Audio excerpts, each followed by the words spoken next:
আসসালামু আলাইকুম friends, welcome back to my mini blog. তো আমি এখন নৌকোতে আছি, ওখান দিয়ে আবার কন্টিনিউ করলাম ভিডিওটা। তো আমি এই বউ হয়ে গেছি, কিছু করার নেই, মুখে প্রচণ্ড পরিমাণে রোদ আসছে। ওখান দিয়ে একটু নৌকো থেকে নেমে একটু ওই আমাদের লাল কাঁকড়া দেখাতে নিয়ে যাচ্ছে, ওই জন্য একটু হাঁটতে হচ্ছে। মেয়ে হাঁটছে, আমিও একটু হাঁটলাম। জলের মধ্যেই আমরা একটু ছবি ভিডিও করছিলাম। এই দেখতে পাচ্ছেন লাল কাঁকড়া ঢুকে যাচ্ছে, আর এখান দিয়ে তারপর আমরা একটু কিছু ছবি ক্লিক করলাম, বিকেলবেলা ক্যামেরার চলে ছবি গেলাম ক্লিক মাছ করলাম। বাজারে। আছে তারপর কার ওখান কার দিয়ে ফিশ ফ্রাই খেতে ভালো লাগে সোজা কমেন্ট ড্রেস করে ফ্রেস জানাবেন। চেঞ্জ করে আমরা চলে এসেছি দেউসাগরে। আর ওখান দিয়ে কোনো ভিডিও আর নেওয়া হয়নি।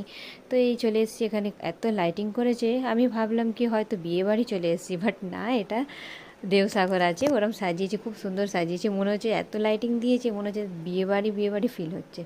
তো আমরা এখান দিয়ে ডাইরেক্টলি সোজা হাঁটতে হাঁটতে পুরোটাই ঘুরলাম। খুবই সুন্দর, খুবই বড়, অনেকই বড় আছে। আর এখানে একটু ছোট পার্ক টাইপের ছিল, ওখানে ছেলে দোলনায় নামলে তো আর উঠলে তার নামতে চায় না। খুব এনজয় করলো ওখানে, মেয়েটাও খুব এনজয় করছে। আর তারপর আমরা অনেকটাই থকে গেলাম, তারপর একটা সাইডে বসে গেলাম মাঠে। যদি আমার মিনি ব্লগটা ভালো লাগে তাহলে প্লিজ আমার চ্যানেলকে সাবস্ক্রাইব।